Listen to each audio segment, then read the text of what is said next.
We have Nicole on the podcast. Nicole, thank you so much for coming onto the show. No problem, my pleasure. Tell everybody about yourself and what you do for work. Okay. About myself. Well, I live in Brisbane, well, just north of Brisbane. And I have a daughter who's 12, Isabella, and she's just started high school this year. So I'm a single mum, and I also work for the local state member of parliament. So that's what I do in my day to day.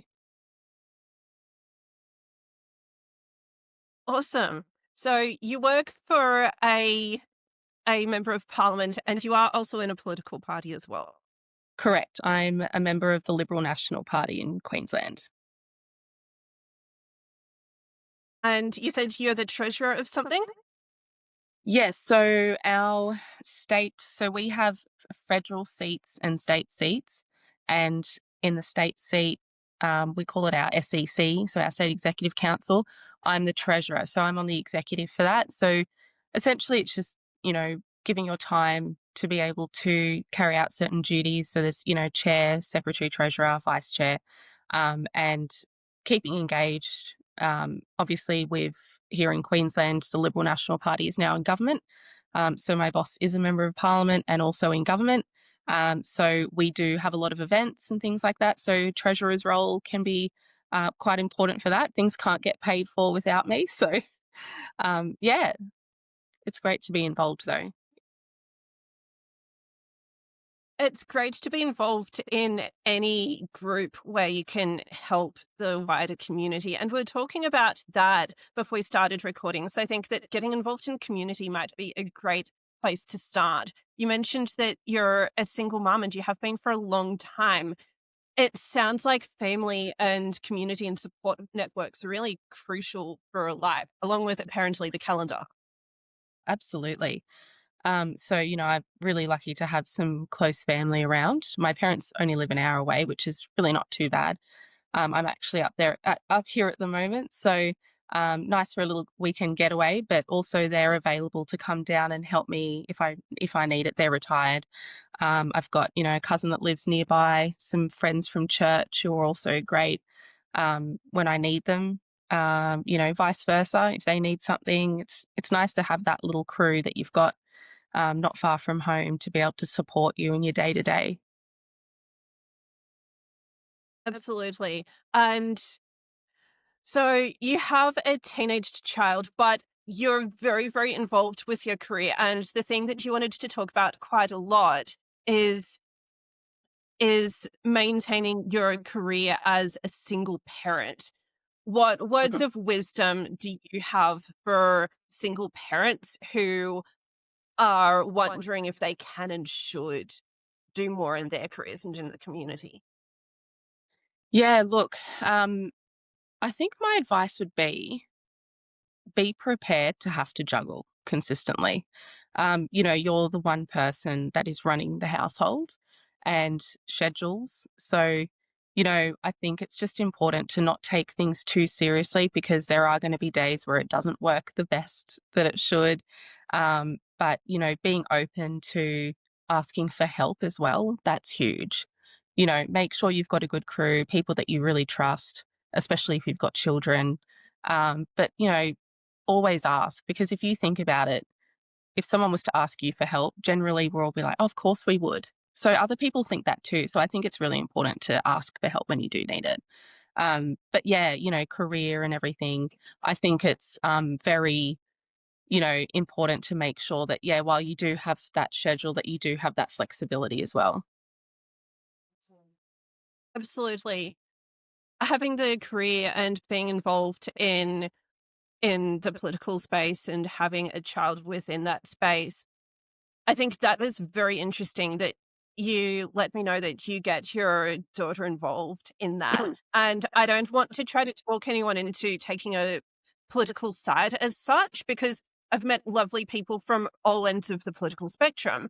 And also, I think that I know. great things can happen in other community groups as well. But I think the real gem in what you're doing is bringing your family into what you're doing and showing her what happens and how people run things. I could relate to that so much because I learned so many practical skills when family let me see what they do and get involved and do similar things. So Mm. I'm wondering, have you seen that? Have you seen your daughter growing in her understanding and her interest in getting involved in the world?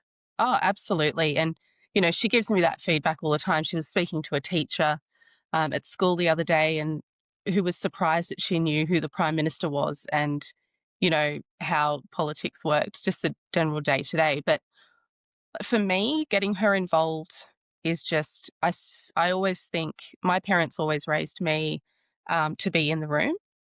So we were always there for conversations. It wasn't like kids go here and adults go here. It was very, we were multicultural background too. So that was probably a contributing factor. But, um, you know, as she is my daughter, I am able to show her the ways in which I'm aligned, where my values sit. So, like you said, it doesn't have to be a certain political party. Whilst mine is very much, sitting with the Liberal National Party, I understand that people, walk all different sorts of lives, and what's important to them is something that they're able to open their children to. And really, what it comes down to is, I just want her to be involved. I want her to take note of what's going on around her. Politics is a great avenue to be able to understand where to refer people. That is the biggest part of this job is I have been able to see so many different service providers, community groups, and what they give back to the community. Because without, I would never have known. And I live in a small little place, really. There's 31,000 people in the area that I live. It's a big, sort of big area. It's not like Sydney, but I can't believe the amount of community groups supporting, elderly people, senior citizens clubs, and pottery clubs, and social belonging, organisations with, for disability services. It's great. Absolutely. We're not Any individual person is not an island. And the common thread that I've seen with people from any set of values or anything is that we're social creatures. And also, we're not meant to just look after ourselves without help. So I think it's amazing that even within that space that you're in, you can see how much variety there is for people to just get involved and connect with the wider world. We're preventing isolation. That's especially, of course, in this time in history. Do you agree that people need to actually see people in person as much as we're doing great things online, especially we're having conversations like this one, but there's something different about seeing the local community in person. Do you think so? Oh, absolutely. I think we are social beings. I think that was the way that we were created. It just works better. It works better being face to face, engaging with people. What you can see, like, obviously, this app you're using is really good. I can see your face and your facial expressions, but it's so different to the body language that people use in person. Um, you know, Being able to shake someone's hand hello or give someone a hug. Once you create community, you create lifelong friends too. And, I think that that face to face is important. I think, like you said, it does solve the isolation issue, but mental health is huge. Their findings, they've conducted studies since COVID, and so many people are experiencing loneliness because, their social um, groups have been disjointed in some way. Or people are then not engaged like they used to be. And I think it's causing a huge issue in the mental health space. So that's even happening up north in Queensland, and I assume it would be happening right around the country.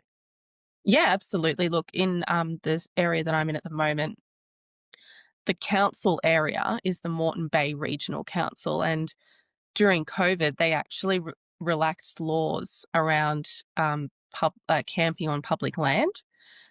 So now we have 4,000 homeless people living in and around the streets and parks in Redcliffe. It's become like an epidemic.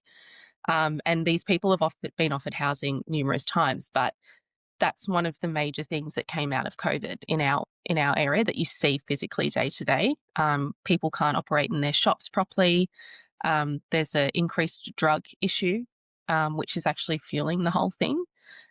In my opinion, there's that, and there's also, um, I think people were just tipped over the edge. I think that's really what happened. That's devastating. Mm, I can share that I was in Queensland at the start of the pandemic before moving to New South Wales. And I remember, at least for the bulk of 2020, the rules were so much more relaxed up north. And I don't know if it increased a bit since then, but there was so much more joy and people were still getting into the outdoors and so on. But I think that in other states, especially particular cities, people were mm. hiding away inside instead of getting the sunshine. And I think that if there are that many issues, this is where I'm going. If Queensland has so many issues with mental health and people being able to look after themselves post pandemic, then I can only imagine that it could be even more extreme in areas where people lost even more. Oh, absolutely. And the thing is, I don't, you know, I'm obviously working in politics myself, and you hear about all the statistics, but I don't think we've scratched the surface with actually finding out what the full repercussions have been. And I think there's a lot of, I don't know at this point, is it worth looking into it, or is it worth people jumping on the ground and aiding that issue? I think that's what we've come to. I think, you know, we can do all this, find out all the statistics that we want, and it's good. It does aid governments in funding and services, and, you know, there's a strategy there. However, I think, like we've been talking about community, people just need to hit the ground. There are so many people out there that need help, and they just need to be engaged with. My parents have just started, they're retired, and they've just started volunteering at the local community centre. They make meals for the homeless. So, you know, they cook in the kitchens, and that's their way of, you know, they've met some friends there, and they can actually see how it helps people, you know, on a daily, weekly basis. So it's great. Yes. I think that getting on with the solutions, I appreciate that so much. And I can tell you that I actually went to be in the audience of a local debate about a month ago, perhaps, where someone from a think tank was churning out all these statistics. And I was wondering, hang on, but had that person actually seen just the everyday reality of what people are dealing with in their actual lives? The story and example behind all those statistics, because I think that you see I think you see the details of things more when you Mm. zoom in more closely than the stats. So I appreciate that so much. Like, honestly, from my perspective, now I've worked for a federal member and a state member of parliament. I have never worked in a place that actually is on the ground with people more. You have people from all walks of life coming in for help. And, you know, my boss that I work for now, she has a nursing background. So it's great. She's got a wealth of knowledge in that area because health is a big thing. You know, state government looks after the health, Department of Health. So, you know, people are finding issues with finding housing, you know, whether it be health issues, sometimes they're you know, try to get referrals. They've been waiting. They just need some information on it. We're able to just talk to those people, understand what their issues are, and refer them on straight away. So, but yeah, we probably have, you know, oh, it's every day. People email, call, and they come into the office. Just, you know, they just pop in. And so we're able to sit with them, try and advocate on their behalf straight away. And you carry the culture of your boss too. So, um, you know, with my boss, Kerry Ann, she's, we've all sat down and had a discussion. We see people, we make the time for people, and, you know, make sure that they don't leave without walking away with something. And I think that's huge too.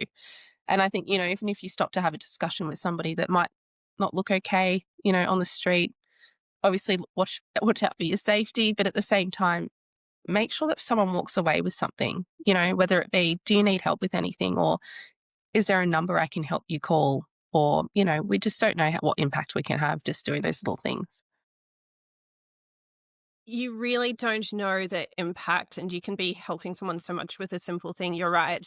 And saying that you're helping people so directly, I can tell you now that I heard and saw various things about politics, but I never really knew that someone who works in a political office would be so directly helping people who are desperate. I think that a lot of people wouldn't realize that you're doing that and other people in similar jobs would be there to help. Yeah, absolutely. And, sometimes what I find is that we're almost like their last resort. So when people come in, they're on desperation's door. They're like, I'm going to be homeless tomorrow. I have to have this operation and I can't do anything and I'm at my wit's end. I need help right now. They come in crying, frustrated. So you really see the bare nitty gritty of life, and they've come to their like, what do I have to do now? I'm just going to go to a politician's office. And then, but it's good they spread the word, so that people don't have to use us as a last resort. They can come and find out the information that they need, what support they can get from, local community groups. And even though, politicians don't really have anything with the setup and organizations as community groups, they're very engaged. So they know what people do. They know people's names. We know people's numbers. Oh, we might talk to that person about this and see if we can get some help for this person's situation. So it's very, very on the ground. They're on the ground in their electorates, going to every community event. My boss attends so many events. I manage her diary as well, so I know how many things she goes to. I know she's completely busy this weekend. Finding time for her family as well in amongst all of that. So they work hard. They do, they do. You see the desperate people. Mhm. That's really significant, and I want to really acknowledge for a second that there will be people in Australia who will feel more trust with the leaders who are aligning with their values, and I think that hopefully the audience can learn from this and know even if someone could have different values, they are still trying to help as best they can anyway. Yeah, Even I think a lot of people could even be losing trust in politics in general, but absolutely. And there are good people in that place. yeah, I think, you know, when things get tough and, I'm not going to lie, I'm, 36 now, and 10 years ago, people weren't struggling with the things that they're struggling with now. It wasn't that hard. It's hard for people. People are doing it tough. And you can start to see a little bit happening. People are slowly starting to protest, even. We've seen a lot of protests around. So it's really what are people not happy with? What are they struggling with? The cost of living is a huge issue, which is what we see in the day to day. And I think, yeah, I mean, for me and meeting with people in the electorate, just everyday people, has been really eye opening because I am very grateful for my position financially, community wise. I have a home to live in. I've got a daughter who goes to a private school. I'm lucky. I see people who are struggling who cannot make ends meet because of their electricity bill or the cost of. Have you gone to the grocery store lately? Have you seen how much it costs? I went to Coles the other day and I got like milk, eggs, bread, some vegetables, and I swear it cost me $50. I was like, I don't know what cost $50, but that's insane, right?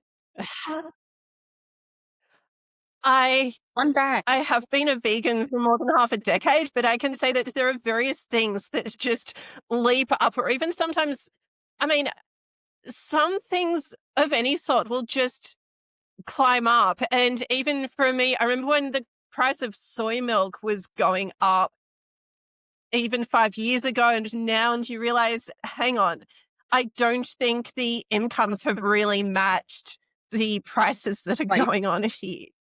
yeah, like inflation is huge. And, I'm the same. I have almond milk. I can't have, cow's milk, but I swear it was $6 or $7. And it's the brand I want to have. And it should be more affordable. It's almond milk. Like, but, No. we again, it's investing in your health and um, some things are non-negotiables, but I'm so lucky I have that because so many people don't.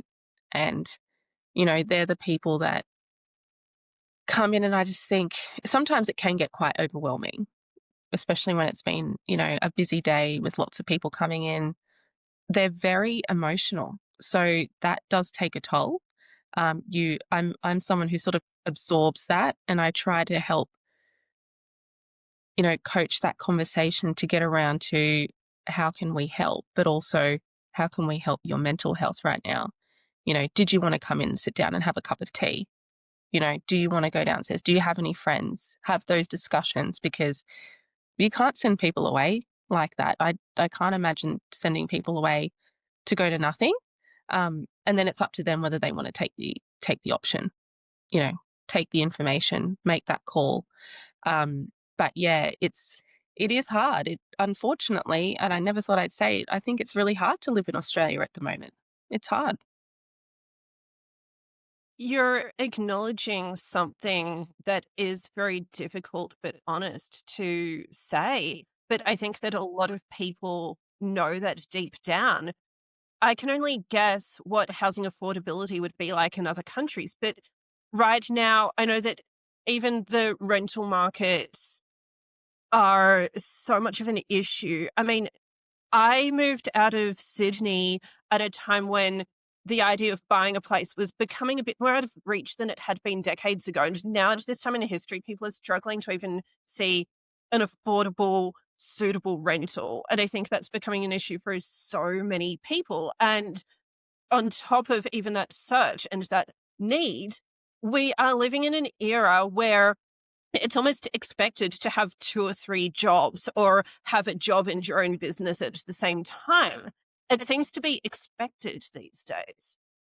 Yeah, absolutely. And I've got a story for you too. So I have a full-time job, obviously, bills to pay, whatever. I'm okay financially. But I almost ended up, I could have been, had I not had good friends, homeless, literally. So I was renting an apartment and the owner wanted to sell. So she was really nice. I'd known her for a lot of years and I'd been living there for a couple of years, but she just said, look, take your time, find somewhere to go. And I had found somewhere and then I finalized the lease. And a couple of days before I was moving out, that other option fell through.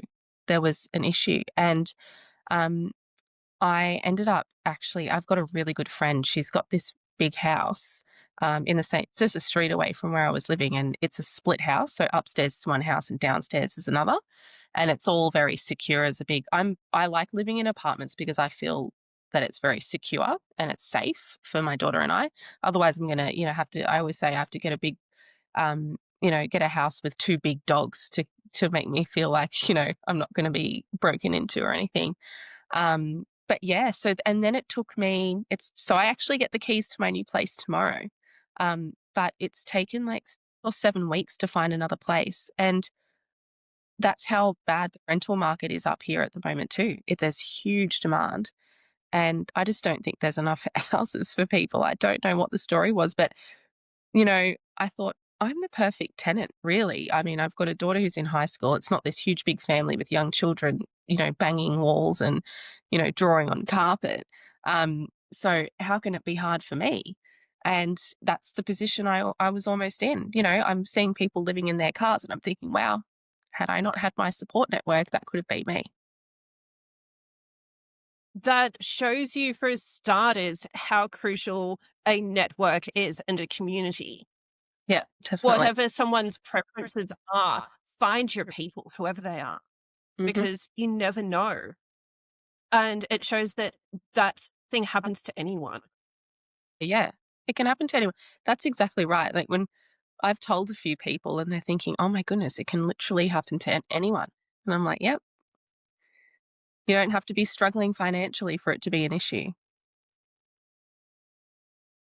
Yeah, I think that people don't know what someone is dealing with, and I had no idea that you had that sort of struggle because you do have amazing work that's fulfilling and looking after you, but It's terrifying when you're wondering, are you going to find these basic things that you need? And how and when will the options appear? Oh, It's it's pretty scary, especially when you're responsible for another human. And that's another thing, like, I don't like, I hate playing the single mum card. I had a boss that used to use me as an example because, "Nicole's a single mum.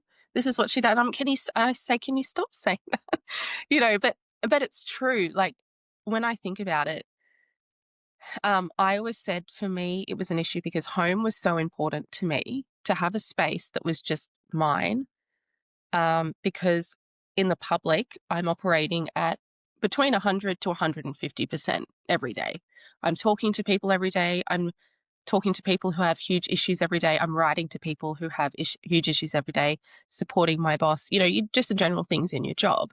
Um, and it's very front facing. I'm connecting with people personally. So it can be, I'm an extroverted person, but it takes a toll on me some days too. And to be able to go home to the peace and quiet the night that I don't have anything on, just to chill out and watch a couple of movies is what we like to do when we're doing nothing. And to not have that place has been quite hard.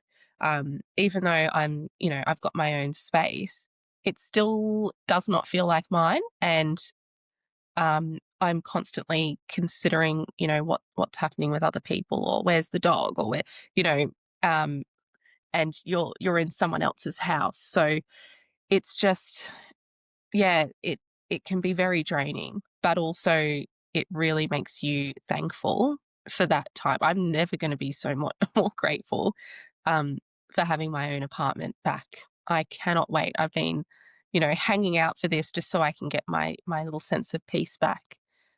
So I can't imagine what other people go through when they've got to live in share housing and, work a retail job or a hospitality and still not be able to afford to rent their own house.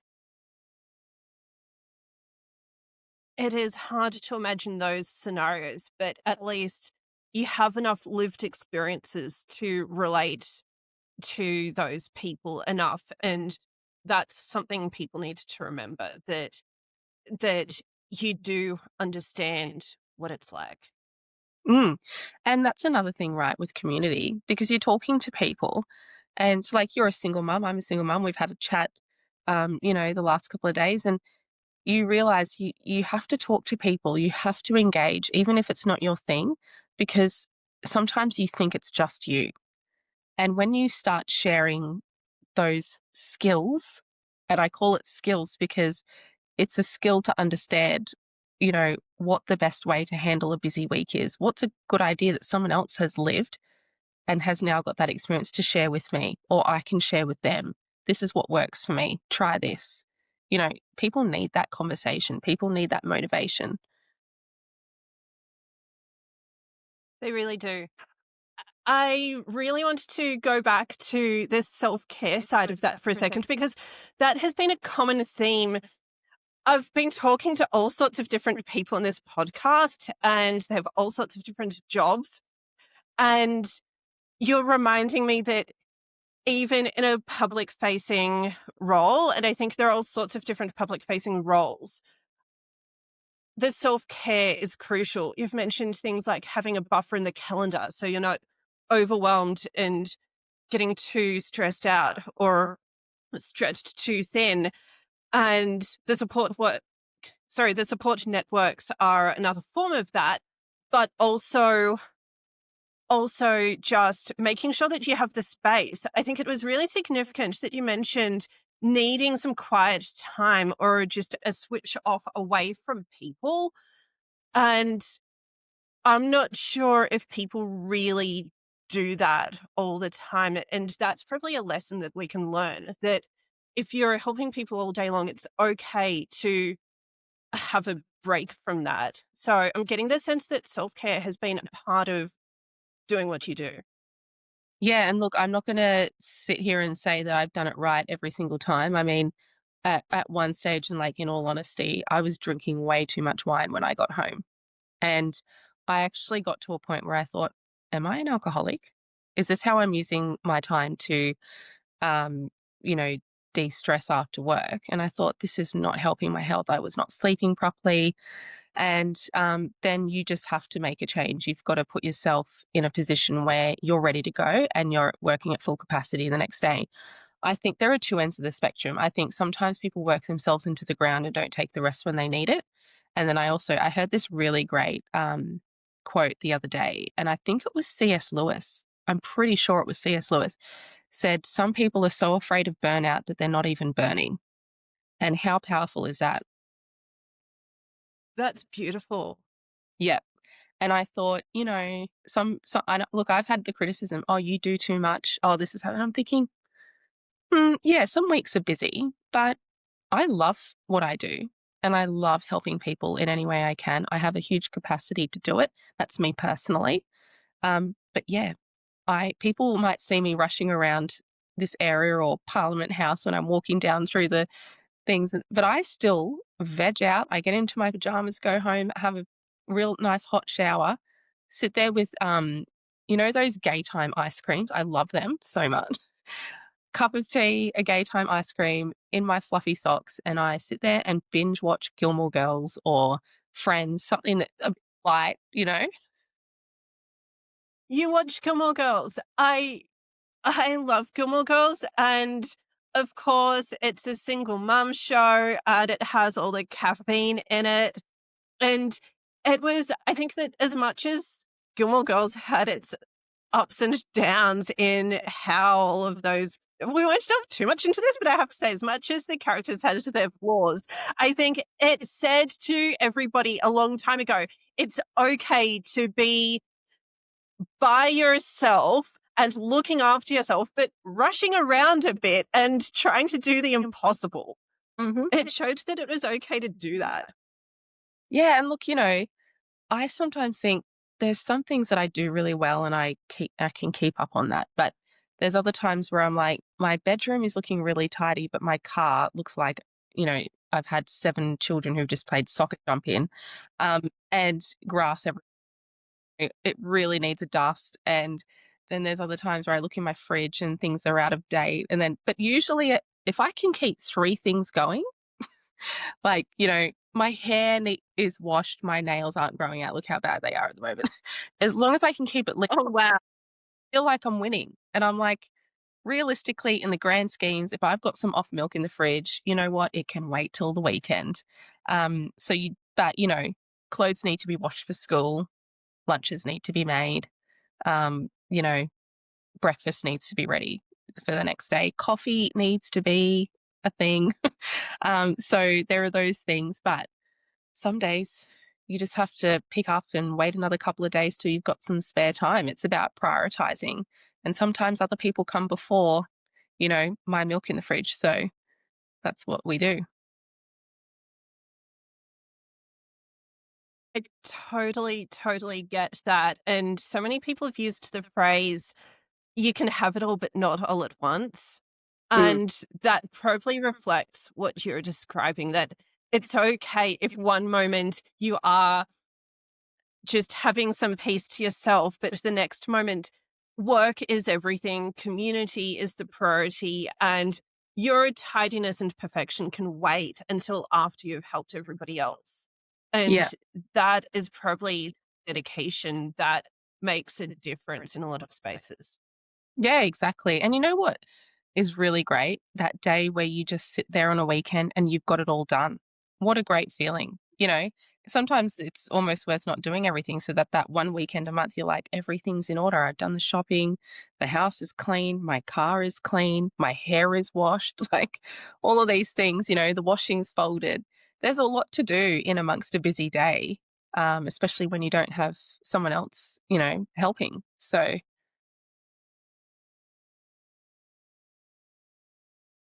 Yeah, yeah. I think that so many people, it's funny, I've heard from overseas and from other spaces that the ideal these days is to get anyone to help with a lot of those everyday things. But as we discussed, in we're in a social space at this point where people are barely able to look after themselves, let alone bring someone in to help. So it's a stretch, and you have that much stretch. I think That's that's the really interesting thing. For me, I think the juggle that I've seen that I hope that you can relate to is that when you love being in community, there's this extra juggle where you want to be there for your family and you want to do the work that you need to do to live, but then you also passionately want to connect with community. And I think that that's that's a beautiful tug in a few directions. Absolutely. And, like I've said before, we briefly touched on it. Having my daughter involved is the best thing because we do it as a family. We're together, still spending time together, but learning new things together, speaking to people together. The local, obviously, our federal election just passed and state election last year up here in Queensland.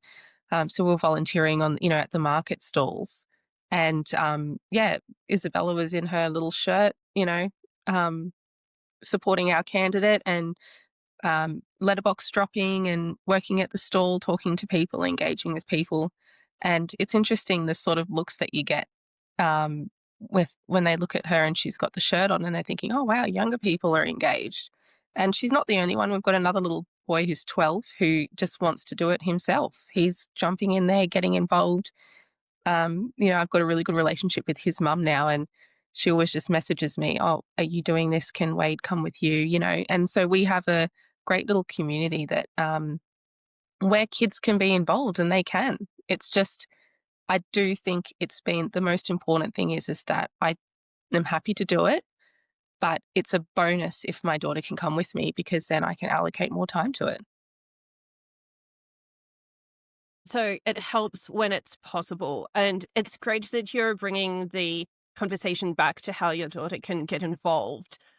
I I can reflect on my individual experience and say that I started consistently volunteering when I was 21. And I truly wish that I would have done something a lot sooner.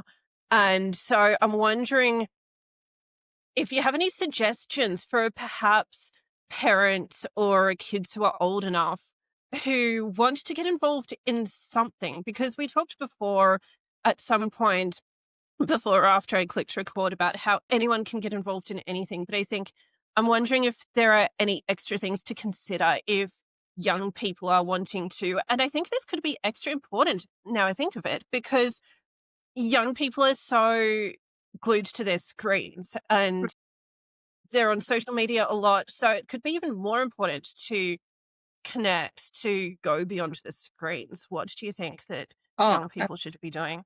I think the screen, that whole, it's an epidemic. They're addicted. It's the dopamine hit. There are, actual studies coming out now saying that it's causing huge mental health issues within younger children. And I know me personally, I've kept Isabella away from it. She's got an iPad for school, but she is not on social media. She does not play computer games or video games. We barely watch TV because we don't have time to.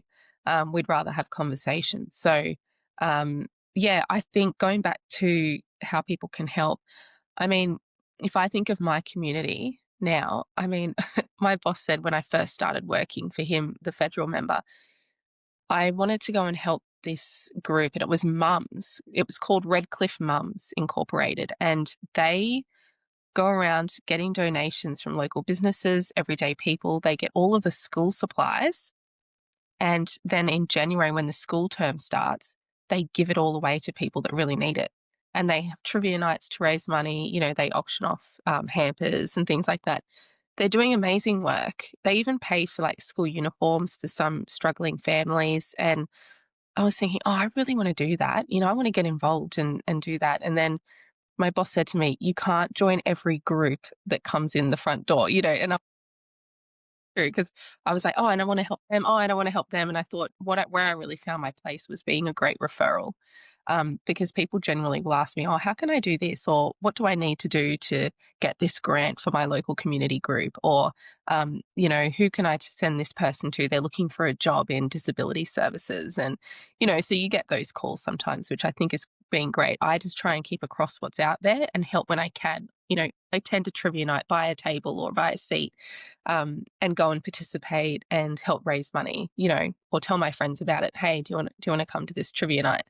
Um, People sometimes laugh at me for going to those, but I really enjoy them. I think it's hilarious. I think they're great. Why? I don't know because They laugh.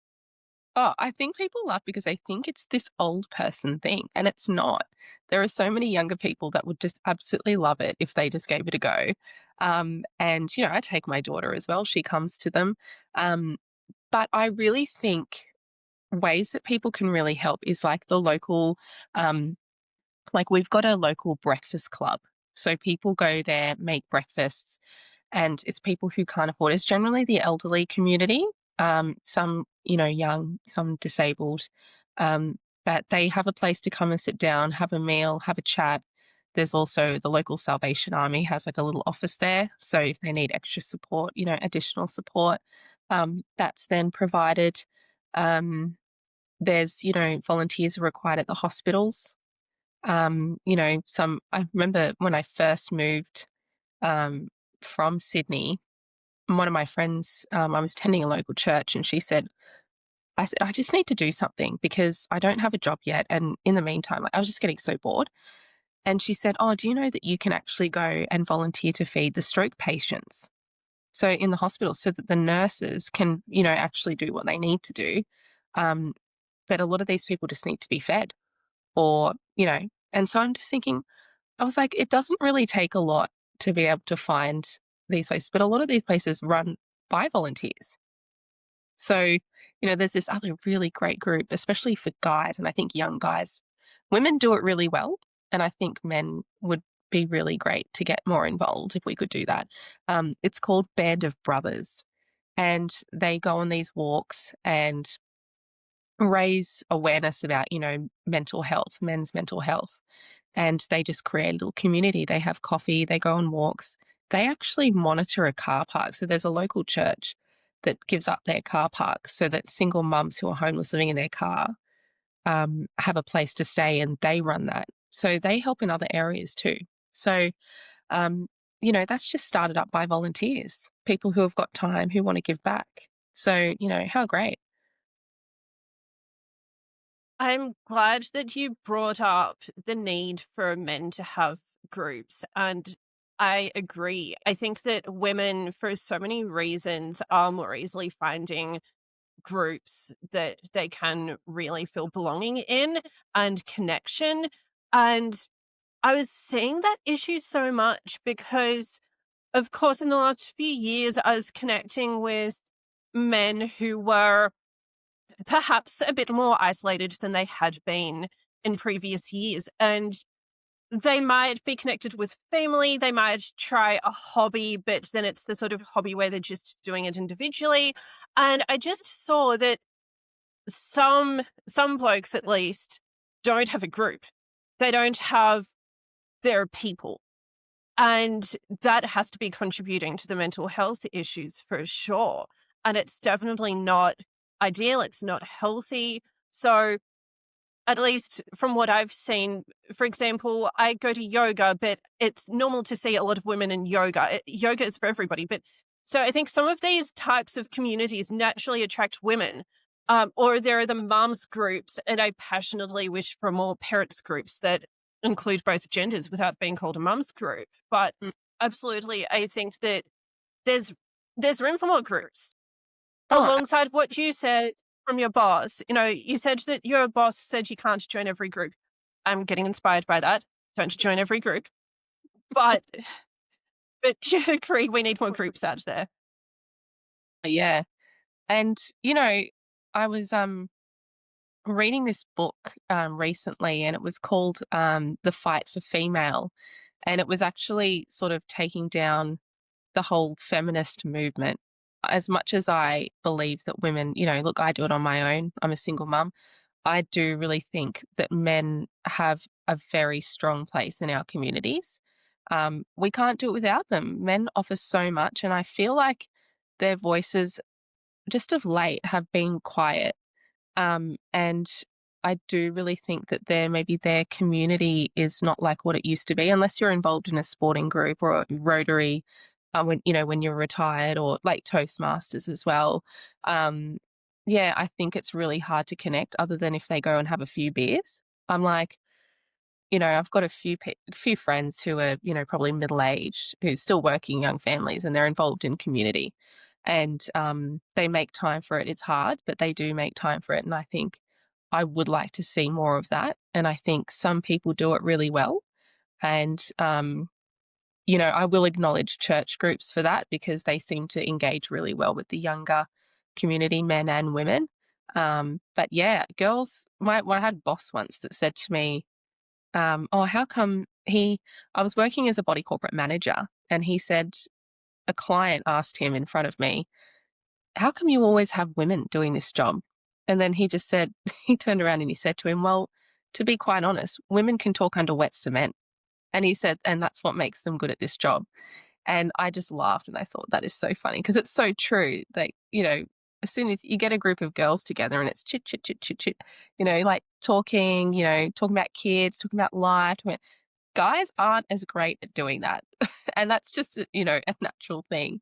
They don't want to talk about their feelings. They don't want to talk, and, but that doesn't mean that they can't get involved. Friend told me that guys like to connect by just doing something around each other, be it making something, mending something, whatever it might be. So they connect by doing more than talking. It's a generalization, but I think for some it could be true. Yeah. Like we've got, in our local community, the men's shed. So they build things. And then there's this other one. It's I think it's the men's shed or it's some other sort of crafty thing, but we got them some funding for a wood miser. Like it actually cuts planks of wood, got like $30,000 for this, thing. But they go and make things, they give them, donate to people. Um, and yeah, I think, coaching, soccer clubs, you know, sports coaching, that seems to, you know, being part of a club, a soccer club, they go and watch the games, they have a drink after, that sort of thing, I think is really good. Um, but I do think, there are people out there. There are definitely people out there. And I think, again, it's just about creating that conversation so that people know, oh, I can actually really actively help in this and find your interest, whether it be hands on or chatting or offering support. Our church does this really great, it's got this really great group called the Love Army. So it's a bunch of guys that we hear from the community when people come and say we're in trouble. There's this old lady who needed to move house and she didn't have enough money. And the Love Army gets together, bunch of guys and girls, and they go and help people move or help clear out someone's, back garden, mow the garden and prune the trees, if we get that feedback from community. But unless people start talking, we don't know where to go and help. So I think that's a great idea, right? Even just on a weekend, go and mow an old lady's front garden. Start a group. Call them some I don't even know. Call them a name and the mow Anything. thing. Actually, there's a point. You would have seen various organizational structures doing what you do, and we can trust there are ways to make a group without having to be scared of overly formal structures. You can just have a group. Yeah, absolutely. What's stopping people from, you know, you could even I really think I've cottoned onto something with this mow group, but like your mower, a ute, and then go have a drink after and have some lunch and a chat. Like how good would that be? I'm sure a lot of guys would like that. Yes. Well, the chat after doing something is normally the part where you connect a bit more. And I can relate to that bit because I'll be doing an event at the end of the month. And the cool part is that afterwards, the small team that set it up, we're going to chill and chat and celebrate afterwards. And I think that when you have those wins in any sort of group, you can feel a sense of achievement and achieving something together. And it could be anything. I love the mowing the lawn thing that you said because guys know how to do something practical and useful and helpful. And I'm going to assume that they want to feel helpful or they want to feel useful. Absolutely. Like, it's so rewarding, right? To be able to help somebody and you get that feedback. I mean, I love it when someone says, "Thank you so much for helping me." And I just think, wow, I didn't even help them that much, but they've really appreciated that. And I think I just helped make that person's day. It's more rewarding than anything that you could do. It's someone saying, "I'm grateful for you today and that time that you gave me." Absolutely. Being grateful, it's a good feeling. And you mentioned helping people to move. In this time when the housing situations are so out of control, that's something that people can do that's really small and simple, because if someone is dealing with enough trying to even find a place and move into a place and deal with life, if you're even helping someone to move a bit of the furniture or whatever it might be, that can really make a difference. Oh, absolutely. People can't move on their own. You might be able to carry a few bags and a couple of boxes, but as soon as you're moving, you know, queen size mattresses and fridges and washing machines, there's a lot of people out there that can't afford the $500-600 it is to move. So, how do families afford that when they're already struggling? Definitely. And that's, I think we've really identified something that I've been thinking for months.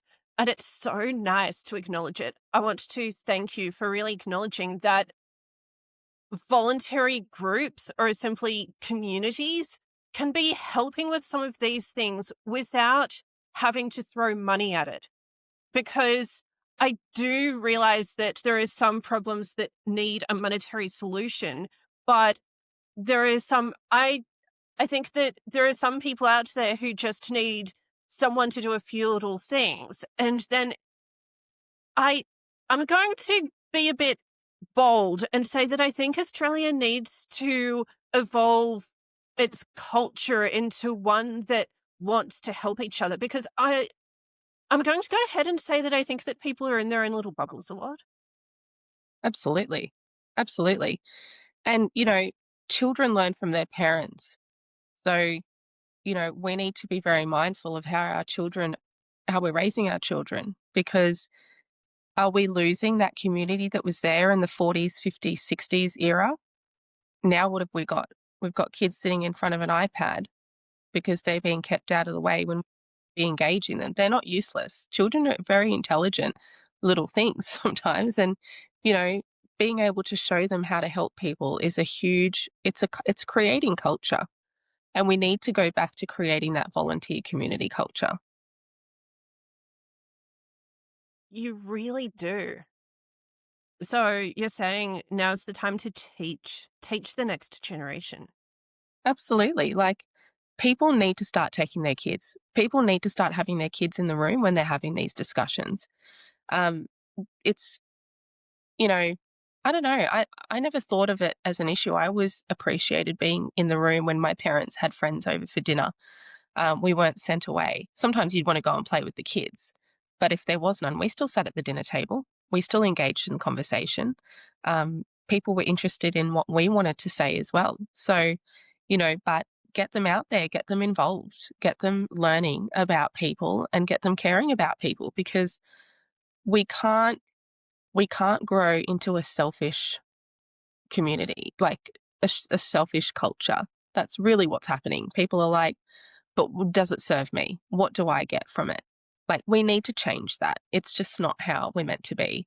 And, some people do it really well, a lot of satisfaction that comes from it, being able to lend someone a hand. But also, if you think back to when someone really helped you when they didn't even know that you needed it, it's huge. That's so powerful. Like, to even think of those times when someone just didn't even know.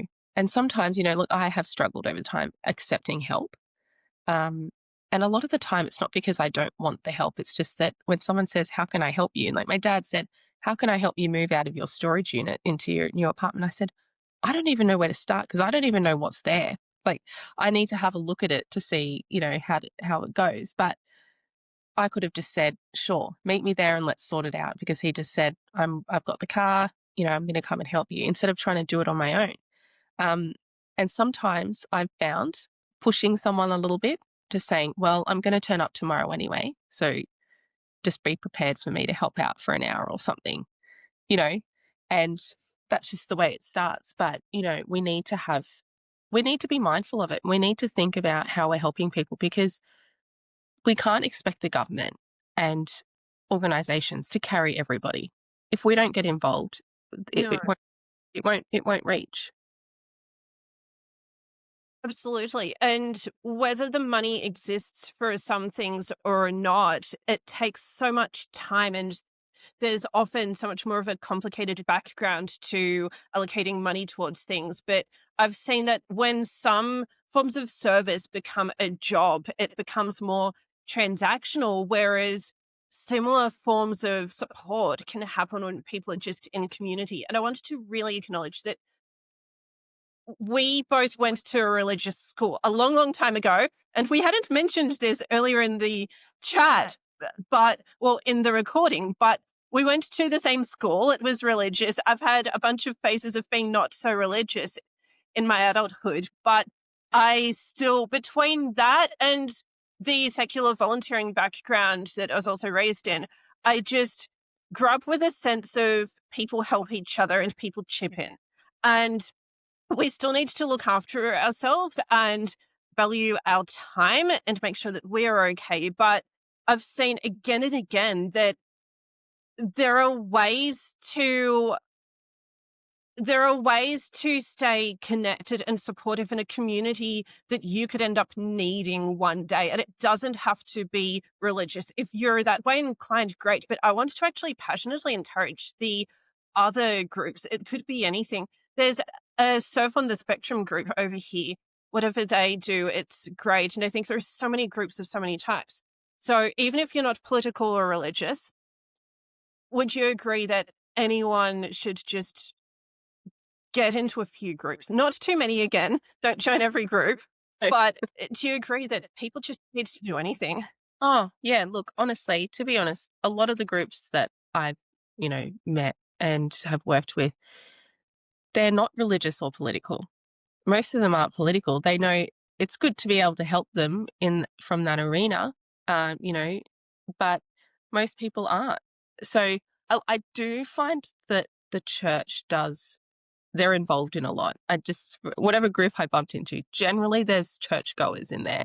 And that's a great culture because they're actively wanting to help. And it just seems to come from churches. That's just the way it is. But people aren't politically engaged. People aren't even religious and they still get involved. You don't have to tick those boxes just to get involved. It's a to help.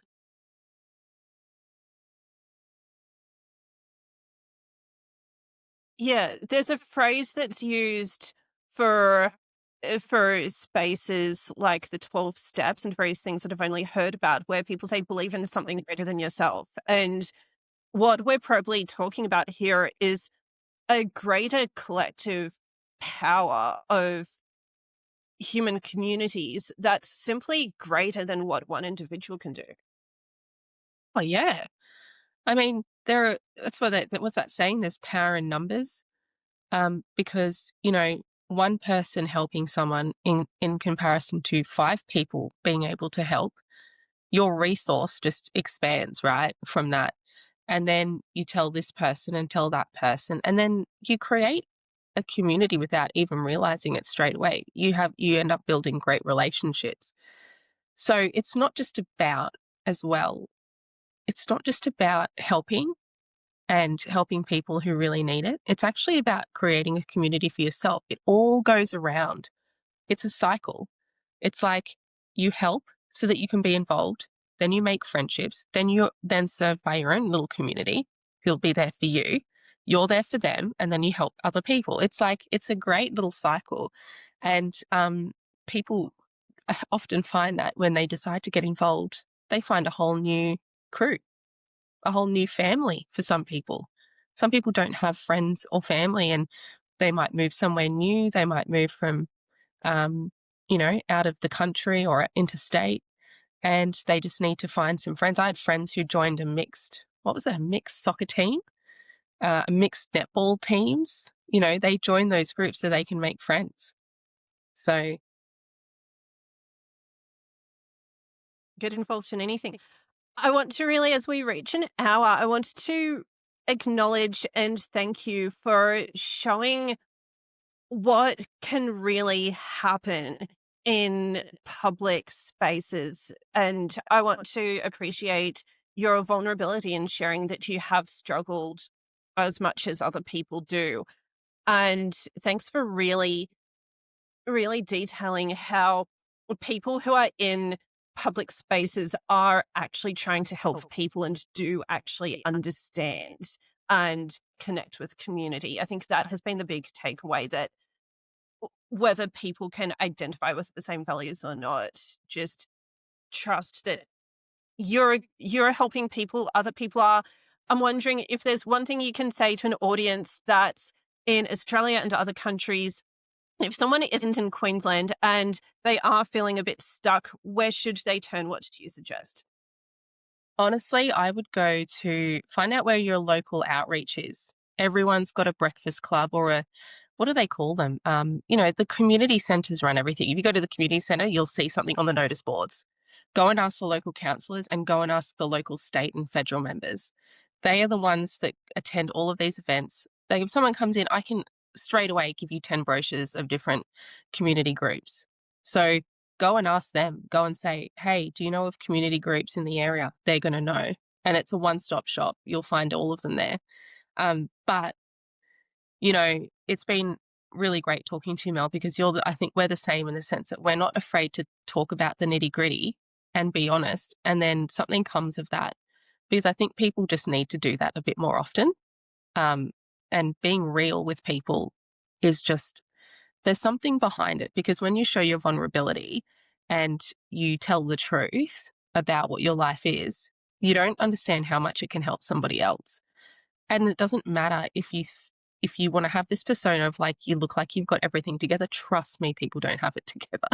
Like you can't consistently have it together, but it can be done. So talk to people, talk to single mums who are working, trying to put their kids through school and, struggling with other issues, whether it be family or, um, family members with disability or mental health issues.